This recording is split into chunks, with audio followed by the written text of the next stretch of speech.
students, welcome back to the geography class of 8th standard. So far we have discussed the seasons of India. In that we have discussed the cold weather season and the hot weather season. Today we are going to give focus on the southwest monsoon and the retreating northeast monsoon season. This is given on your page number 131 to 133 of your geography book. Let's start with the topic. A monsoon is a seasonal change in the direction of the prevailing and strongest winds of a region. Monsoons cause wet and dry seasons throughout much of the tropics. Monsoons always blow from cold to warm regions. The summer monsoon and the winter monsoon determine the climate for most of India and Southeast Asia. Monsoons are critical for India's agriculture as they feed the rivers, and both flora and fauna are depend on the monsoons. The monsoons are orographic in nature, erratic and unevenly distributed. Other than the southwest and the northeast monsoons, India gets rain from western disturbance, tropical cyclones and convectional rain.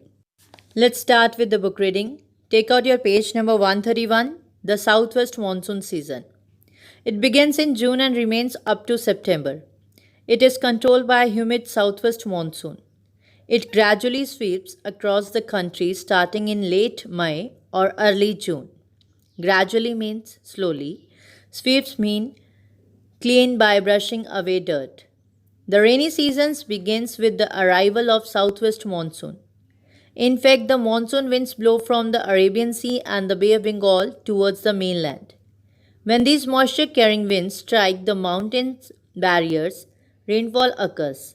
The monsoon rains have orographic nature. Orographic means when moist air is lifted as it moves over a mountain range. In this season, the low atmospheric pressure exists over the northern plains, which is enough to attract the moisture-bearing winds from the Indian Ocean. Due to the triangular shape of the peninsular India, the southwest monsoon winds are divided into two branches, the Bay of Bengal branch and the Arabian Sea branch. Monsoon rains have a great impact on the Indian economy and agriculture.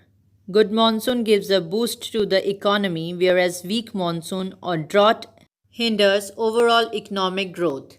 Hinders means create difficulties. Let's understand through map. Students, in June the sun is directly over the Tropic of Cancer. The land gets very hot and a low pressure area develops over the northern plains. The ocean is cooler. Therefore, a high pressure area develops over the ocean. The low pressure draws in the moisture-laden winds blowing over the Indian Ocean. The southeast trade winds from the southern hemisphere moves towards India, and when they cross the equator, they get deflected to their right and blow into India as the southwest monsoon winds due to the Coriolis effect or rotation. They travel from the tip of South India and move northwards. Once these winds hit the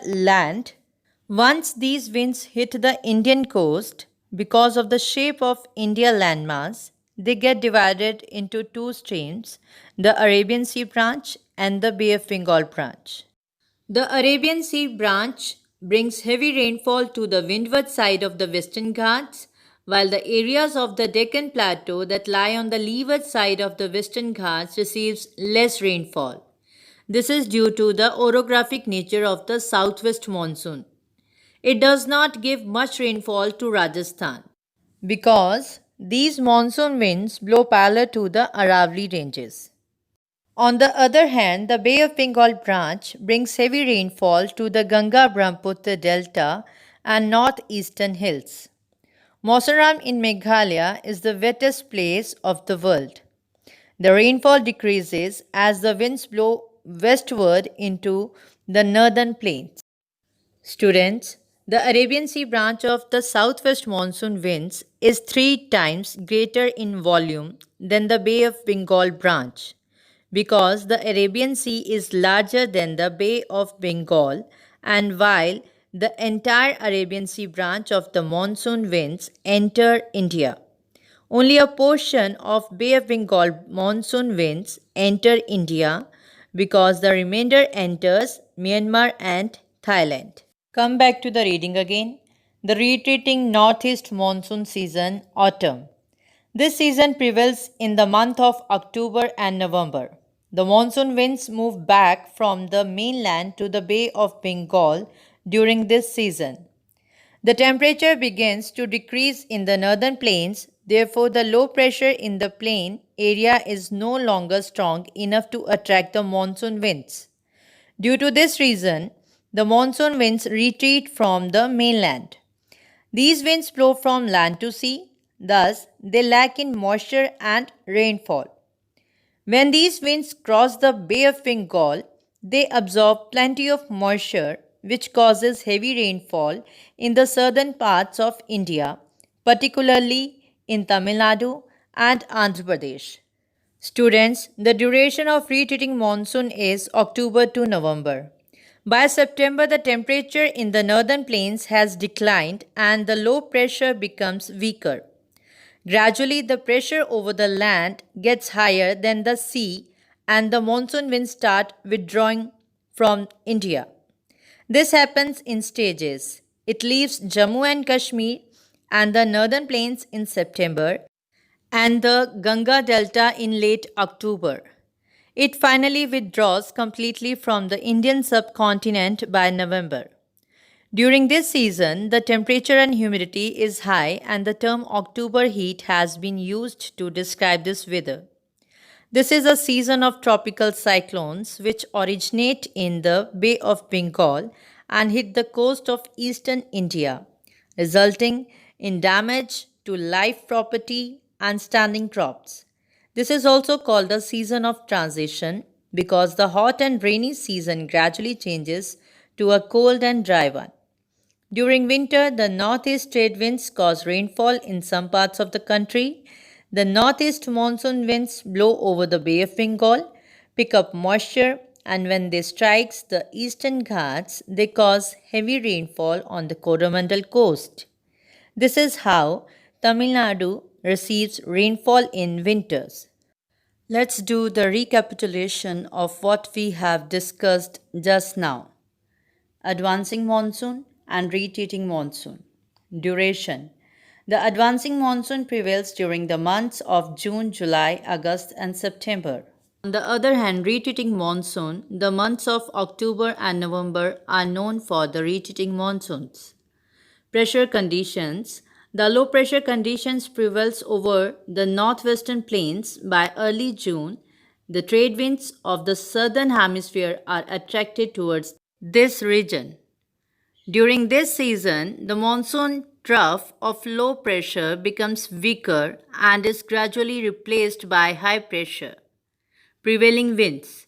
The southeast trade winds prevail during this season. These are of oceanic origin. After crossing the equator, these follows a south-westerlies direction. This is why they are known as the southwest monsoon. In retreating monsoon, tropical cyclones and other local winds prevails during this period. Students, monsoon rains have a great impact on the Indian economy and agriculture. Good monsoon gives a boost to the economy, whereas weak monsoon or drought hinders overall economic growth. Many rivers in India depend on monsoons to replenish and feed them. When the heat is intense, it is the monsoons that bring rainfall to the people because the temperature comes down. The flora and the fauna, especially in the forest, are depend on the monsoons. With that, we have completed our today's topic and India climate lesson. Hope you understand well. You have to revise full chapter. We will meet very soon with the next topic. Till then, have a nice day.